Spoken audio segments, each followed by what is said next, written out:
Hello my friends, today we're going to have a look at some of the Project Rebalance combat changes.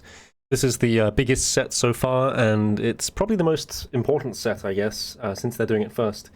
And there's a good amount to get through today, but I'm going to try and do it in about 10 minutes. And all of today I've been on stream testing this stuff, having a look at it. The first thing to know is that a lot of this stuff isn't a big deal. It's a rebalance, it's not like a huge meta shift, and most of this is just about changing one or two items, or making it so that you might have to swap out one piece of gear in certain places. So the bottom line is, if you're not sure what you should be doing now, because a lot of stuff has changed, the answer is do what you were doing, and it will be about right. So with that being said, let's have a look at what we got. First up is elemental weaknesses. NPCs now have elemental, well, not all of them, but a lot of NPCs have elemental weaknesses. And there's a huge list, and I'm going to link the blog below, and there's a spreadsheet and stuff, but the major one to look at, or the major two to look at, is Barrows is weak to air. And so you can use a harm staff with air surge, and you can get away with this pretty well, and it's probably pretty good for clogging. So if that takes your fancy, then fantastic. The best part of this is that Zola is weak to fire, and harm staff, again, with Tome of Fire, and the new boots that have the AoE recoil, that's pretty damn good for Zola as well. Now, it's only really good for green phase. T-Bow Bloodpipe's still good for blue, and I'm willing to say that probably Shadow is still good for melee phase. So it's not that it's like just Fire Surge Zola, but for green phase, it's very strong. So a small difference in what you use there. But again, this isn't like shaving off 10 seconds a kill, it's just a couple of seconds here and there, a bit more consistency, and a good use for harm staff. A lot of these changes, what they're doing is they are allowing more weapons to have a bit of a use. So for harm, I mean, it has some use, but it's maintained its price through speculation more than actual use cases.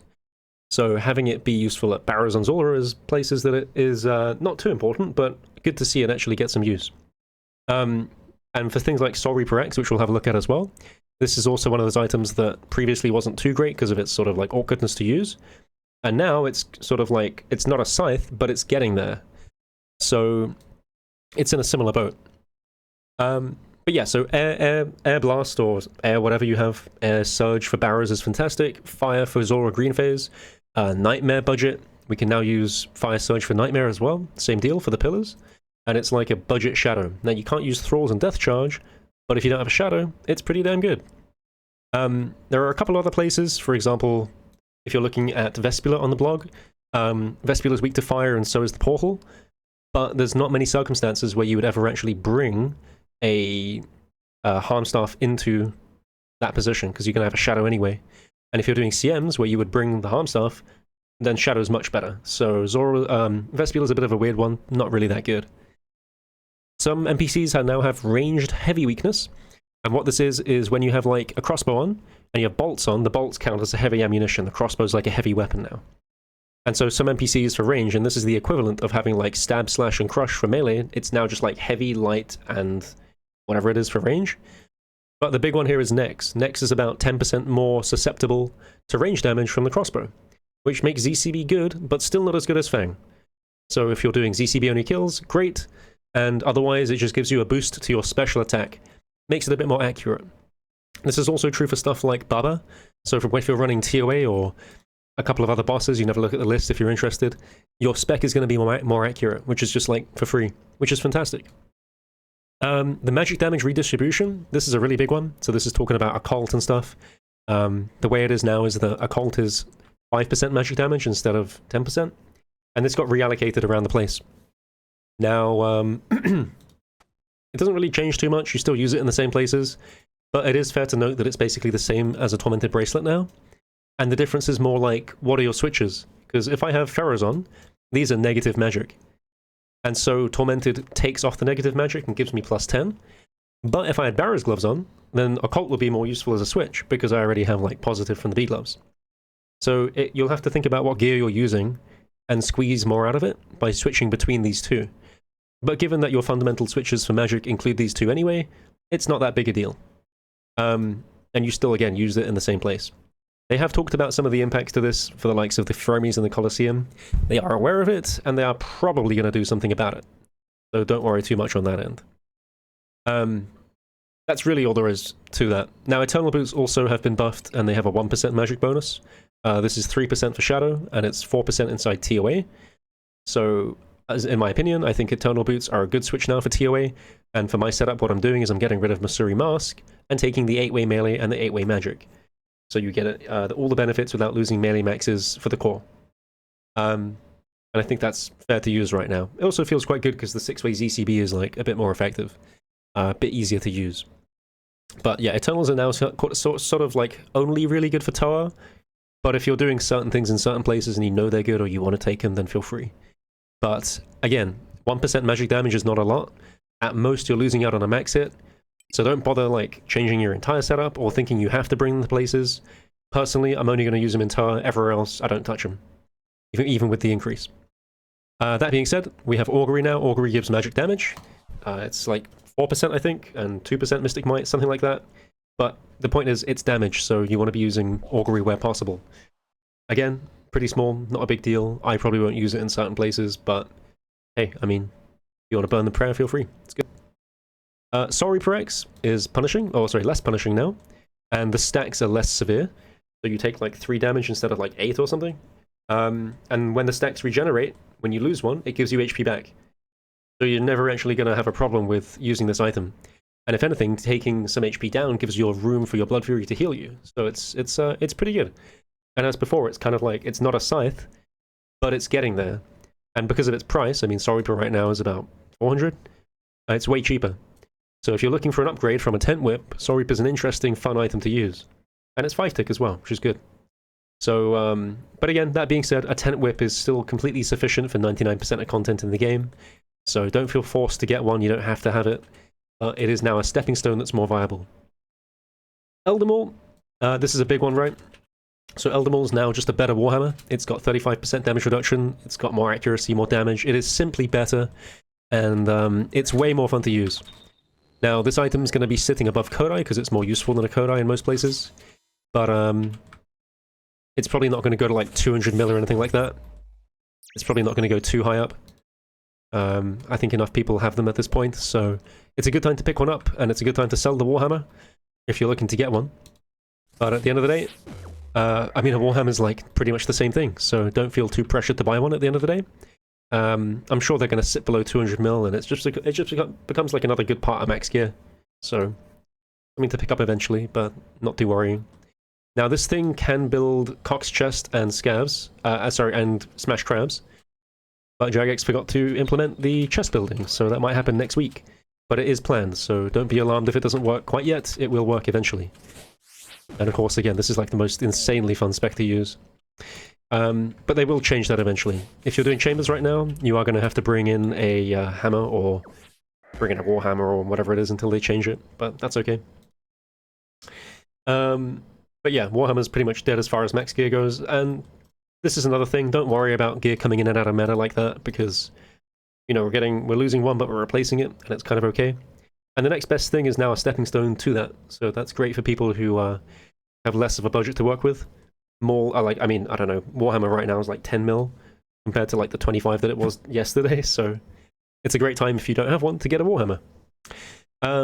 Ink Mace has had a change, and it's now gaining a bigger increase to its set bonus with Inquisitor. And so this is up to 7.5%, which makes it more effective than using a Scythe at Fasani. And this makes it, I guess, a best-in-slot crush, more or less. Scythe might win in a couple of places, but particularly at Fasani, Mace is now better. And that's true for Blood Fury and Torture. Your max hit is 56 with Blood Fury and 58 with Torture, respectively. And that means you can one-shot the 55 HP Parasite from Fasani. So, pretty big change there. Fasani drop rates also got changed, and they got the buff to the Harmonized thing there, so all around Fasani is like a pretty decent moneymaker. Looks to be about 8.5 mil an hour right now. Subject to change though, but looking pretty good overall, and nice that Ink gets some love along with the Mace. Autocast for magic spells has been changed, and this is actually a really huge one. So just to demonstrate how this works, I've just got a Kodai on, and I'm going to go pop it on Ice Barrage. And normally what happens if you click an NPC with an autocast like this, what happens is that there's a tick delay, but they got rid of it. So it looks a bit more like this now. Instantaneous. And this is super useful. It's got 2 fantastic use cases and many, many more in other places. I think it has some PvP implications. The biggest one is Tier B for freezing Nilos. And also in, well, not just Nilos, but Nilo Room as well. So the ones at Maiden, and then the ones in Nilo Room. Really big quality of life.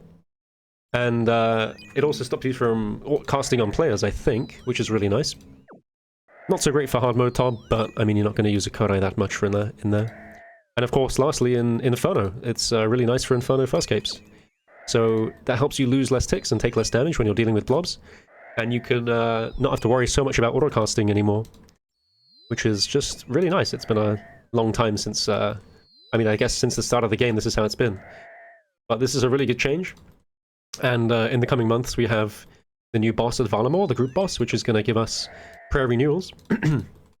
And prayer renewals, combined with all these changes and stuff, is going to be really, really big. You're going to have so many more slots for Inferno, and being able to autocast like this is pretty damn strong. One thing I will say is, like, it's a bit memey, but full max mage with Virtus and Shadow is probably viable for doing off-task capes or first capes.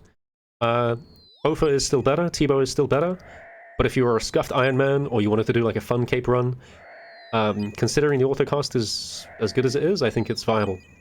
And normally I would have said it's trolling, so that's kind of cool. If you want to do it as an option, then you can. And you can always set this to Blood Barrage, and you can go Blood Barrage NPCs, like mini blobs and stuff, and you're really not going to run out of HP before they die. So this lets you stay topped up, and it's really easy to work with, so big plus. But yeah, about damn time. Monkey Room is the last thing on the list, and Monkey Room has had a little change. Well, I say a little change, it's been probably the biggest change. You now max hit all the NPCs with the correct style, so if I'm attacking a ranged minion, it just dies. If I attack a melee, it just dies. And it gets better than that. The room doesn't scale, which means every NPC is like 10 HP. So you don't even have to do a 2-way, you can do a 1-way no prayer. Like if this goblin's a melee monkey, I just take out the shadow, and I just, well, I don't have a shadow with me, I just take out the, like, the harm, and I just click it, right? And it just dies, just like that. Straight up just dies. It's crazy.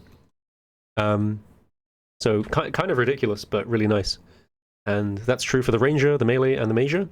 Now the Shamans, the Volatiles, and the Thralls don't have that effect, but they are all low HP because the room doesn't scale. So like a Shaman is like 20 HP or something. So doing like a 3 or a 4-way for a Shaman and a 1 or 2-way for everything else is like completely fine now. The Volatile usage is like irrelevant because you just kill everything so quickly. And the room is about 1 minute and 10 seconds, which is crazy, down from about 2 minutes. So yeah, it's about right for the amount of effort and how trivial the combat is now. We ran a lot of tier ways today and they felt really good on stream, so I think the 8-man task for the 18 minutes should be super free now, which is even better, considering that was definitely a brick wall for a couple people. So that's about it from the entire update, and again, don't worry too much about the actual specific bits. Nothing really major is going on here. You might get to replace your Warhammer with a Maul. You might get to use like Fire Surge at Zora. You might get to do some fun stuff. But there's nothing crazy here that says like I have to bring Eternal Boots to the content. Generally speaking, do the comfortable thing. Don't take like 8-way switches for no reason. That's it. So have fun with it, guys. Really nice update. Looking forward to the rest of it.